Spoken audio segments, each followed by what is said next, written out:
Morning, dear students.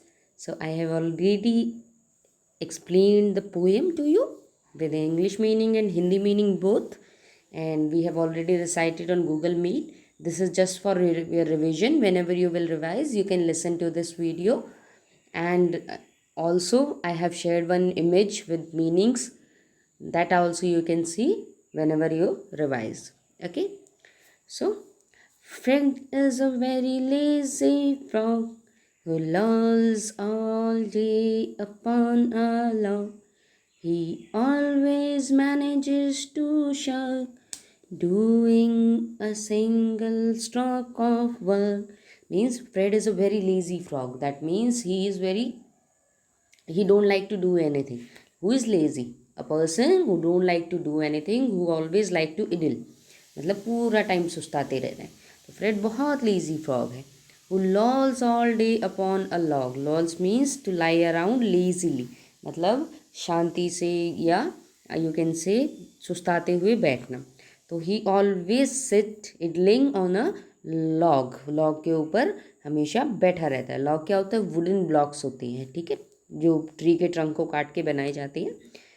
He always manages to shirk. वो हमेशा मैनेज कर लेता है टू शर्क. शर्क मतलब to not do anything that you should do. ऐसा काम जो आप करना चाहते हैं, करना चाहिए आपको, बट आप नहीं करते. तो वो हमेशा मैनेज कर लेता है कोई भी काम ना करना. Doing a single stroke of work. भाई एक छोटा सा काम करके, मीन्स एक स्मॉल अमाउंट का काम करके वो हर काम से बच जाता है. ठीक है, बचना मैनेज कर लेता है.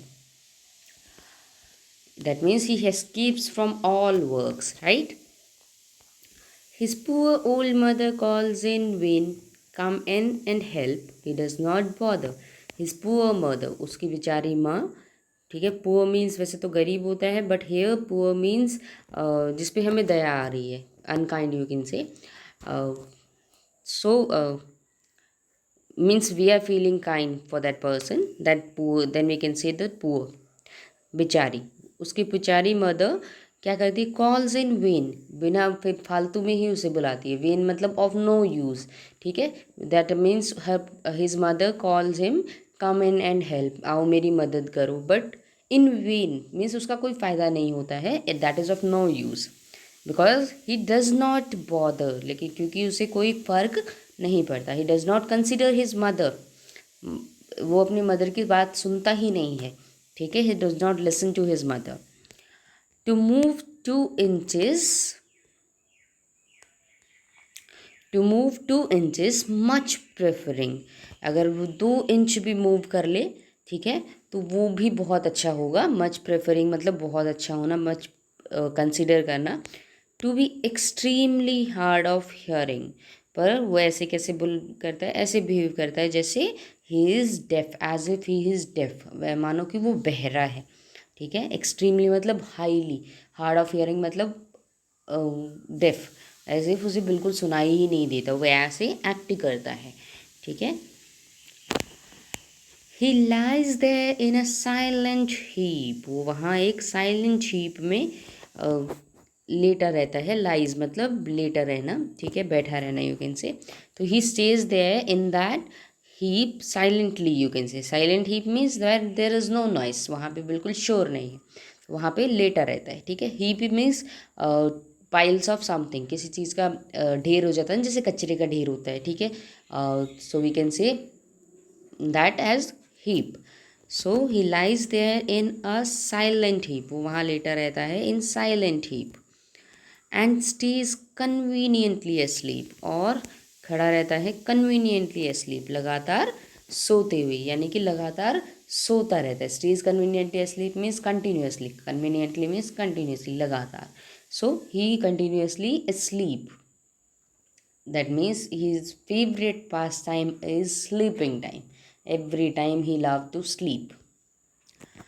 If a lady frog hops past, अगर कोई lady frog hops past, past means to cross nearby. अगर कोई lady frog है वो nearby crossing करती है, that means उसके पास से जाती है. You would think, this is the short form of you would, WOULD, would. You would मतलब तुम सोचोगे ही would get up at last, कि वो at last finally would get up मतलब उठेगा, ठीक है। टू बो, बो मतलब झुकना। जब हम रेस्पेक्ट देते हैं ना, आप क्या करते हैं, whenever you are performing a dance, आप डांस परफॉर्म करते हैं, एट लास्ट ये थोड़ा सा आप झुक के बोलते हैं थैंक यू, ठीक है। That means we are showing respect. तो वो रिस्पेक्ट शो करने के लिए, to show respect, we think that at last he would get up and help her on her way. So and help her means help the lady frog on her way, उसको रास्ते में उसको help करेगा, उसके रास्ते में उसकी मंजिल तक पहुंचाने के लिए, ठीक है। But no, I am ashamed to say, but no, पर नहीं, आई एम अशेम्ड टू से, मुझे तो शर्म आती है ये कहने में। अशेम्ड में शर्म आना, to feel embarrassed, okay.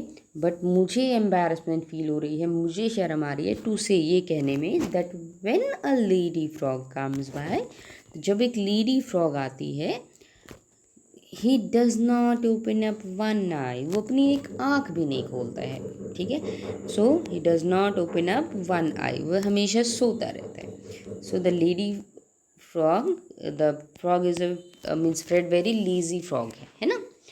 So you can say Fred is a very lazy frog who lolls all day upon a log. He always manages to shove, doing a single stroke of work. His poor old mother calls in vain. Come in and help, he does not bother to move 2 inches, much preferring to be extremely hard of hearing.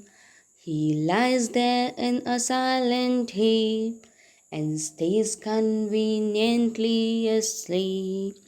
He lies there in a silent heap and stays conveniently asleep. If a lady frog hops past, you would think he would get up at last to bow and help her on her way. If a lady frog hops past, you would think I would get up at last to bow and help her on her way. But no, I am ashamed to say that when a lady frog comes by, he does not open up one eye. He does not open up one eye. So, you have to practice this poem and recitation of this poem, and in today's homework, you have to draw one picture related to this poem.